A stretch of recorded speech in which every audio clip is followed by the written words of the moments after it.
ముందుగా ఈ కార్యక్రమం పాల్గొంటున్న మీ అందరూ కూడా రెండు చేతులెత్తి నమస్కరిస్తూ, నేను 7 మాసాలైతే సినిమాటోగ్రఫీ మినిస్టర్ అయ్యి చాలా మంది ప్రొడ్యూసర్స్, డైరెక్టర్స్, సినిమా హీరోలు క్లాప్స్ కొట్టాలి, మీరు ఇంక ఇనాగ్రేషన్ రావాలంటే నేను ఎప్పుడు పోలే.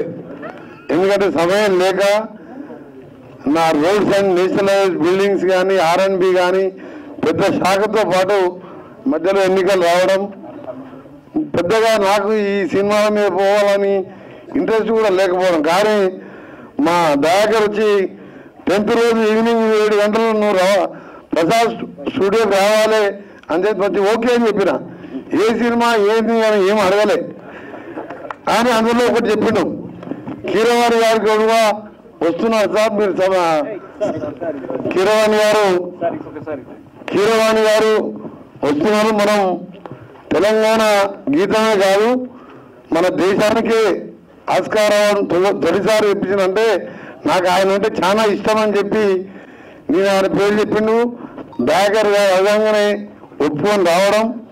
ఈరోజు మురళి గారు ఒక మంచి చిత్రం, దాని స్టోరీ నాకు దయాకర్ చెప్పింది కానీ నేను బయట చెప్పకూడదు, ఇక కొద్దిగా చెప్పింది కానీ వారికి. అలాగే మా సుమన్ గారు, నేను యూత్ కాంగ్రెస్లో ఉన్నప్పుడు నల్గొండకు తీసుకొచ్చినప్పుడు ఒక జిమ్ ఓపెనింగ్, నేను అప్పటికి ఎమ్మెల్యే కాలేదు. తర్వాత 6 సార్లు ఎమ్మెల్యేగా, ఎంపీగా 6 సార్లు గెలిచాను. తర్వాత మా గురువు గారి బిడ్డ మా చెల్లె వెన్నెలకు, అలాగే మన బెల్లయ్య నాయక్ గారు, మూల వెంకరెడ్డి గారికి, ఇంకా మన సుమిత్ర చంద్రబోస్ గారు కూడా మననే కలిశారు నా దగ్గరికి వచ్చి. ఇంకా వేదిక మీద ఉన్న చాలా మందికి అందరికీ, అంటే ముఖ్యంగా మా అద్దంకి దయాకర్ నటన చూడలే కానీ ఆయన జ్ఞానం, ఆయన టీవీలలో మాట్లాడే ప్రతి సబ్జెక్టు, ఏ డిబేట్లో పాల్గొన్న అనర్గల్గా మాట్లాడుతూ ప్రతి సమస్య మీద ఎవరు ఏమడిగినా ఎప్పుడు కూడా టీవీ వాళ్ళు ఇవ్వండి, ఎప్పుడు రచ్చిపోడు ఆయన. ప్రతి సబ్జెక్టు కూడా అవగాహనతో మాట్లాడి ఒక స్పృహతో ఉన్న నాయకుడు ఆయన. దురదృష్టం ఆయన చట్టసభల్లో కాకుండా నేను మన ఎన్నికలు చెప్పిన, తప్పకుండా నువ్వు ఎప్పటికీ పెద్ద నాయకుడు అయితే అని చెప్పి సింగతుడి మీటింగ్లోనే చెప్పాను. ఎందుకంటే అతని స్టైల్ నాకు తెలుసు కాబట్టి సింపుల్గా ఉంటూ ప్రజల మధ్యలో ఉండి ప్రజా సమస్యల మీద ఎప్పుడు కూడా స్పందించే వ్యక్తి. ఇకపోతే మీ అందరికీ కూడా తెలంగాణ సినిమా ఇండస్ట్రీ శాఖ మంత్రిగా మురళి గారికి తప్పకుండా నేను ఆశీర్వాదం ఇస్తున్నాను. గవర్నమెంట్ సపోర్ట్ ఉంటుంది, నా సపోర్ట్తో పాటు మా ముఖ్యమంత్రి గారి సపోర్టు. ఇలాంటి సినిమాలు రావాలి, ప్రజలలో మార్పు రావాలి. కొందరు రాజ్యాంగం మారుస్తామని, కొందరు అదని, కొందరు కులం మతం పేరు మీద జరుగుతున్న ఈ విదేశాలలో ఇండియా ఫైల్స్ లాంటి సినిమాలు ఇప్పుడు అవసరం. 140 కోట్ల జనాభాలో ఈరోజు మనం విభిన్న జాతులు, కులాలు, మతాలు అందరం కలిసికట్టుగా ఉంటేనే మనం ముందుకు పోగలం. కానీ కులం పేరు మీదనో మతం పేరు మీదనో విమర్శలు చేసుకోవడం మాని కలిసిమలిసి మన దేశాన్ని, మన రాష్ట్రాన్ని, మన గ్రామాలని అభివృద్ధి చేసుకుంటూ పేదవాళ్ళని ఒక చెయ్యి అందిస్తూ పైకి తీసుకురావాల్సిన సమయం. అందుకనే భారత రాజ్యాంగ నిర్మాత బాబాసాహెబ్ అంబేద్కర్ కోరిన విధంగా చిన్న రాష్ట్రాలు కావాలని చెప్పి 70 ఏళ్ల కింద రాజ్యాంగం రాసినప్పుడే ఎందుకు చెప్పిందంటే చిన్న రాష్ట్రాలతోనే అభివృద్ధి అని చెప్తే ఇవాళ తెలంగాణ రాష్ట్రం కూడా సోనియా గాంధీ తెలంగాణ రాష్ట్రం ఇచ్చింది.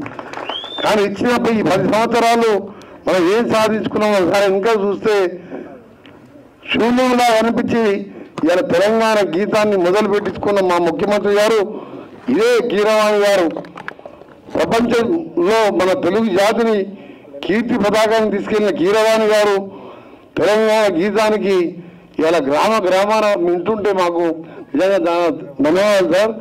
ఒక రాష్ట్ర మంత్రిగా కాకుండా ఒక తెలంగాణ ఉద్యమకారునిగా మీకు ధన్యవాదాలు తెలియజేసుకుంటే మీరు నటించిన అన్నమయ్య సినిమాలు కానీ ప్రతి సినిమా చూస్తాను నేను. ఎందుకంటే సమయం దొరికితే సినిమా చూస్తాను. ఎందుకంటే అదొక్కటే, ఎందుకంటే ఆ టైంలో ఫోన్ మాట్లాడడం కానీ జనరల్ ఉదయం 4 గంటలకు లేచి 2 గంటలు జిమ్ చేసి ఆ జిమ్ తర్వాత ఎప్పుడు ప్రజలనే ఉంటాను నేను.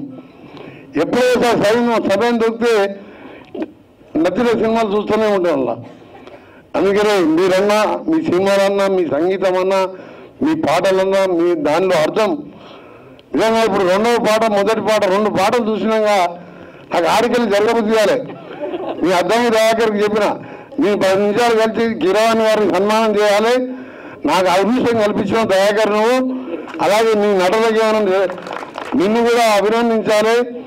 కీరవాణి గారిని ఎందుకంటే అవార్డు వచ్చిన తర్వాత మనం రాష్ట్ర ప్రభుత్వం తర్వాత కూడా ఎప్పుడు అఫీషియల్గా సన్మానం చేయాలి.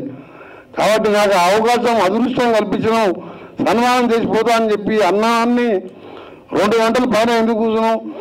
ఉదయం 4 గంటలకు లేచి దాదాపు 7-8 గంటలు నేను, ముఖ్యమంత్రి గారు, కేంద్ర నేషనల్ అధికారులు, రాష్ట్ర అధికారులను ఈ రీజనల్ లింక్ రోడ్ కానీ హైదరాబాద్ విజయవాడ రోడ్డు మీద ఇవాళ చాలా వర్క్ లోడ్తో బిజీగా ఉండి 1 నిమిషం తీరిక లేకుండా ఇక్కడికి రాగా అన్నీ మర్చిపోయి మన దేశం ఈ సినిమా ఎట్లా తీసిండు ఇవన్నీ ఇంటూ నిజంగా కూడా మీతో గడపడం, మీకు అవకాశం కల్పించిన మా మురళి గారికి, మా దయాకర్, మా తమ్మునికి ధన్యవాదాలు తెలియజేసుకుంటూ, మా కీరవాణి గారు వారు ఇంకా కూడా ముందు మన మన తెలుగు జాతిని పైకి తీసుకొచ్చే విధంగా ఇంకా కూడా ముందుకు పోవాలని, వారికి నిండా 100 ఏళ్ళు ఆరోగ్యంగా ఉండాలని భగవంతుని ప్రార్థిస్తూ, ఎందుకంటే అలాంటి వ్యక్తి మన తెలుగు గడ్డపై పుట్టడం నిజంగా తెలుగు వారందరూ కూడా గర్వించదగిన విషయం. అలాగే రాహుల్ ఇప్పుడు మనకు ఒక మంచి యువ సింగర్గా ఇది క్రేజీ, ఆయన పాటలన్నీ రోజు వింటూ ఉంటాం కార్లో కూర్చొని. మీ అందరికీ కూడా ఇక్కడ పాల్గొంటాం. మీ అందరికీ కూడా మరొకసారి మంచి పెద్ద మీటింగ్లో పోయినా ఇంత సాటిస్ఫాక్షన్ ఉండదు, కానీ ఇలాంటి మీటింగ్లో ఇంత మంచి కలుసుకోవడం చాలా సంతోషం. మీకు సంబంధించిన సినిమా రిలీజ్ అప్పుడు కానీ ఇంకా ఏ సహకారం కావాలన్నా మీరు డెఫినెట్గా ఎప్పుడన్నా రావచ్చు. మీ దయాకర్ గారు ఫోన్ చేసినా చాలు, నాకు ఫోన్ చేసినా మీకు థియేటర్లు ఇప్పించే సినిమా, చిన్న థియేటర్లు అంటే సినిమాలు ఇవ్వరు, ఇవన్నీ మీకు తెలుసు. కాబట్టి యాజ్ ఏ మినిస్టర్గా నేను చెప్పి మీకు అన్ని విధాల అండగా ఉంటాను. ఇలాంటి సినిమాలు సమాజానికి అవసరం. నాయకులలో మార్పు రావాలి, పాలకుల్లో మార్పు రావాలంటే ఇలాంటి సినిమాలు రావాలి. కాబట్టి తప్పకుండా మా ప్రభుత్వం నా యొక్క సహకారం ఉందని తెలియజేసుకుంటూ, మా వెదన పాడుతుంటే మా గద్దరన్న జ్ఞాపకం వస్తున్నాడు.